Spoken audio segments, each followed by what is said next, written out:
नमस्कार दोस्तों। दादा लाई जो ज़मीन होती है वो परदादा से दादा, दादा से हमारे पिताजी, इनके नाम ऐसे चेन चली आ रही होती है।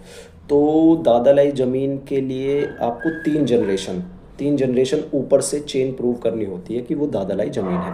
चलो ये बात छोड़िए कि अगर दादा लाई ज़मीन आपके पिता के नाम तक उतर कर आ गई है, अब आपके पिताजी उस प्रॉपर्टी के कर्ता कहलाएंगे और आप यानी कि आप जो आपके पिताजी के बच्चे हैं वो उस प्रॉपर्टी के को पार्टनर कहलाते हैं।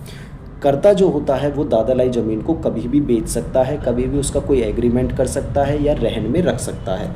लेकिन इन चीज़ों को करते वक्त कर्ता को ये चीज़ सेटिस्फाइड करनी होती है कि वो जो बेच रहा है इस दादा लाई ज़मीन को, वो किसी फाइनेंशियल नेसेसिटी के कारण बेच रहा है या कोई और ऐसा कारण बन आ रहा है जो उसे बहुत ही ज़रूरी हो जाता है उस प्रॉपर्टी को बेचना, तभी वो उस प्रॉपर्टी को सेल आउट कर सकता है।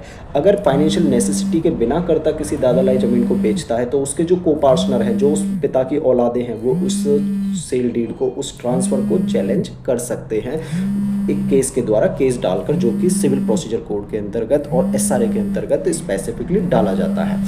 एक जजमेंट है कि कर्ता कब प्रॉपर्टी को सेल आउट कर सकता है और कब नहीं कर सकता, इसमें डीपली डिफाइन किया गया है। सुप्रीम कोर्ट की ये जजमेंट है।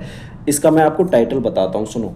दस्तगीर साहब वर्सेस शरणप्पा, ठीक है जी, 2025 की ये जजमेंट है, सुप्रीम कोर्ट के द्वारा पास करी गई। कर्नाटका हाई कोर्ट से ये चैलेंज होते होते आई सुप्रीम कोर्ट के पास। इसमें स्पेसिफिकली कहा गया कि कर्ता के क्या राइट्स होते हैं, कब को पार्टनर प्रॉपर्टी के ट्रांसफ़र को चैलेंज कर सकते हैं और कब चैलेंज नहीं कर सकते। ठीक है जी, अपने अधिकारों के प्रति आप विजिलेंट रहिए, कानूनों की जानकारी रखिए। जय हिंद, जय भारत, धन्यवाद।